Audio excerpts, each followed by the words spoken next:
Hello विद्यार्थियों, भाषा और संस्कृति फाउंडेशन कोर्स से हम देख रहे हैं धर्म चैप्टर पार्ट 4 30 महत्वपूर्ण प्रश्नों को बीए, बीएससी, बीकॉम, बीबीए प्रथम वर्ष के विद्यार्थियों के लिए। तो आइए देखते हैं 30 महत्वपूर्ण प्रश्न। धर्म चैप्टर से पहला प्रश्न आपके सम्मुख देख रहे हैं। पार्ट 4 में रितम शब्द कहाँ मर्यादित रहा है? रितम शब्द श्रुति के मंत्रों में, ऋचाओं में मर्यादित रहा है। सही उत्तर लिख लेंगे। दूसरा प्रश्न आपके सम्मुख है। सर्वोच्च न्यायालय या सर्वोच्च संस्थान का बोध वाक्य क्या है? सर्वोच्च न्यायालय और सर्वोच्च संस्थान का बोध वाक्य यतो धर्मस्ततो जयः है। देखते हैं प्रश्न क्रमांक 3। अनुशासन पर्व में भीष्म जी श्री कृष्ण से किस अप्रतिम शाश्वत सत्य की पंक्ति कहते हुए दिखाई देते हैं? हमारा उत्तर है बोध वाक्य की अष्टाक्षरी पंक्ति। इसे अष्टाक्षरी पंक्ति इसलिए कहा गया है कि 8 अक्षरों की पंक्ति है विद्यार्थियों। अगला प्रश्न क्रमांक 4 आपके सम्मुख है। सुभाषित वाक्य क्या है? सुभाषित वाक्य है सत्यम वद धम्मम चर, अर्थात सत्य बोल, धर्म का आचरण कर। पांचवा प्रश्न आपके सम्मुख आने वाला है। देखिए, वाल्मीकि जी राम को क्या कहते हैं? पांचवा प्रश्न आपके सम्मुख है। हमारा सही उत्तर है रामो विग्रहवान धर्म, अर्थात राम ही धर्म का मूर्त स्वरूप है। राम को सम्मुख रखकर, मर्यादा पुरुषोत्तम राम को सम्मुख रखकर ही हम समझ सकते हैं मातृ भक्ति क्या है, पितृ भक्ति क्या है, कर्तव्य पालन क्या है, वचन को निभाना क्या है, सखा भाव क्या है, मैत्री भाव क्या है, दया भाव क्या है, करुणा भाव क्या है, वात्सल्य भाव क्या है। आगे प्रश्न है, विद्या ग्रहण के पश्चात गुरुकुल से अपने घर लौटने वाले स्नातक तरुण को गुरुवर का मूल्यवान आदेश क्या है? स्नातक अर्थात ग्रेजुएट विद्यार्थी की बात की जा रही है। तो गुरुवर का मूल्यवान आदेश क्या था? वो था सत्यम वद धम्मम चर। लिख लेंगे सही उत्तर को। अगला प्रश्न क्रमांक 7। पृथ्वी किसकी परिक्रमा करती है? 7वां प्रश्न स्क्रीन पर देख रहे हैं विद्यार्थियों। पृथ्वी सूर्य की परिक्रमा करती है। 8वां प्रश्न चंद्रमा किसकी परिक्रमा करता है? 8वां प्रश्न है पृथ्वी की करता है। और 9 नंबर का प्रश्न आपके सम्मुख है। मनुष्य को पशु से अलग कर विशेष बनाने वाली भावना कौन सी है? तो मनुष्य को पशु से जो अलग बनाती भावना वह केवल धर्म की भावना है। अगला प्रश्न देखते हैं आगे। 10 नंबर का प्रश्न आपके सम्मुख है, स्क्रीन पर देख रहे हैं। धर्महीन मनुष्य कैसा है? तो धर्महीन मनुष्य पशु के समान होता है। हमारा सही उत्तर है। अगला प्रश्न क्रमांक 11 आप देख रहे हैं स्क्रीन पर। शनि की परिक्रमा कितने साल में पूरी होती है? तो शनि की जो परिक्रमा है विद्यार्थियों वो 30 साल में पूरी होती है। नोट डाउन करेंगे। ऑब्जेक्टिव पैटर्न पर आपकी एग्जाम होने वाली है। नई शिक्षा नीति के अनुसार 50 ऑब्जेक्टिव पूछे जाएंगे। कोई भी ऑब्जेक्टिव पूछा जा सकता है। धर्म चैप्टर को विस्तार में समझाया प्रीवियस वीडियो में, तो आप जाकर देख सकते हैं। और वीडियो को स्किप ना कीजिए, पूरा देखिए। परीक्षा के दृष्टिकोण से बहुत ही महत्वपूर्ण प्रश्न आपको मिल रहे हैं। देखते हैं अगला प्रश्न क्रमांक 12। प्रश्न क्रमांक 12 को लिखिए, नोट डाउन करिए। गुरु ग्रह की परिक्रमा कितने साल में पूरी होती है? तो गुरु ग्रह की परिक्रमा 12 साल में पूरी होती है। हमारा सही उत्तर 12 साल।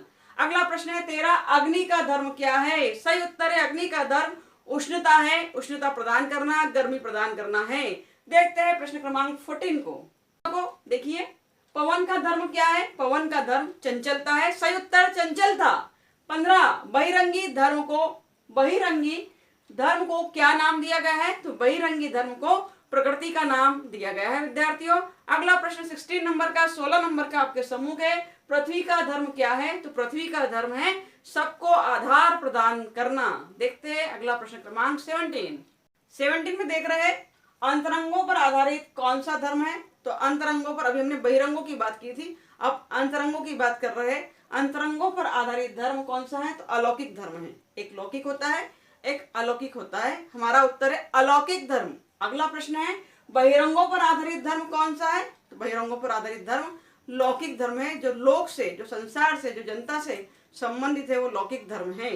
और 19 नंबर का प्रश्न देख रहे हैं सर्वोच्च न्यायालय या सर्वोच्च संस्थान का बोध वाक्य क्या है? तो सर्वोच्च न्यायालय या सर्वोच्च संस्थान का बोध वाक्य यतो धर्मस्ततो जयः है। हम पूर्व में देख चुके हैं। आइए देखते हैं अगला प्रश्न क्रमांक 20 नंबर को। देखिए, लिखेंगे समस्त भारतवर्ष में भाषा भेदों के बावजूद कौन सी अष्टाक्षरी सुप्रचलित कहावत बन गई?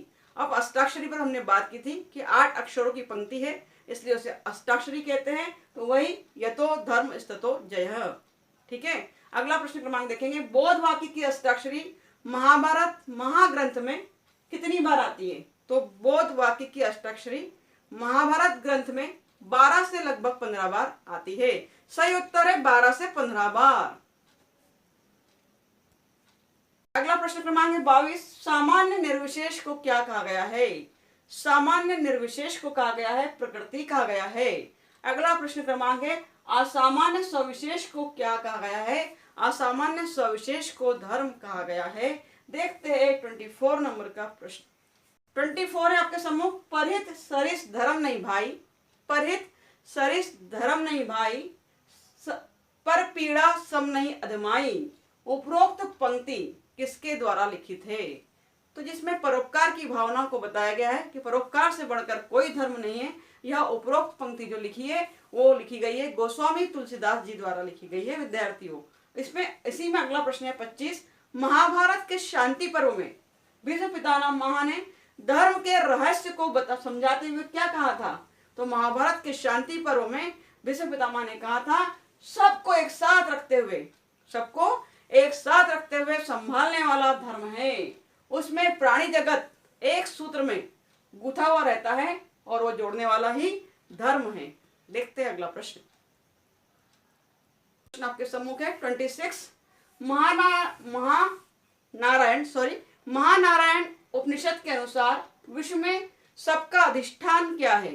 तो विश्व में सबका अधिष्ठान या आधार धर्म ही है। हमारा सही उत्तर है धर्म। अगला प्रश्न आपके सम्मुख है कि अंग्रेजी के रिलीजन शब्द का सही अनुवाद होता है। तो अंग्रेजी के रिलीजन शब्द का सही अनुवाद मत या पंथ होता है विद्यार्थियों। 28 देखिए 28 नंबर का प्रश्न नोट डाउन करेंगे। पारिभाषिक शब्दों का प्रयोग किस अर्थ में होता है? उत्तर एक निश्चित और निर्धारित अर्थ में होता है, निश्चित और निर्धारित अर्थ में। अगला प्रश्न 29। धर्म की पहली अवस्था क्या है? तो समष्टि के प्रति व्यक्ति का उत्तरदायित्व बोध धर्म की पहली अवस्था है। देखते हैं अंतिम प्रश्न क्रमांक 23 को। धर्म की दूसरी और अंतिम अवस्था क्या है? तो धर्म की दूसरी और अंतिम अवस्था विद्यार्थियों समष्टि में व्यक्ति को तिरोहित कर अखंड अनुभूति धर्म की दूसरी और अंतिम अवस्था है। इन प्रश्नों को नोट डाउन करते चलिए, आपकी परीक्षा के लिए बहुत ही महत्वपूर्ण और उपयोगी साबित होने वाले हैं। विद्यार्थियों ऑब्जेक्टिव पैटर्न पर आपकी एग्जाम होने वाली है, उसी के हिसाब से पूरा वीडियोस ऑब्जेक्टिव बनाकर आपको प्रोवाइड कर रही हूँ चैप्टर के साथ साथ विस्तार पूर्वक। तो अगर ये वीडियो वास्तव में आपके लिए यूजफुल है, आपके काम आ रहे हैं, आप देख रहे हैं, तो इसे लाइक करिए, कमेंट करिए, सब्सक्राइब करिए और प्लीज अपने दोस्तों से शेयर करना ना भूलें।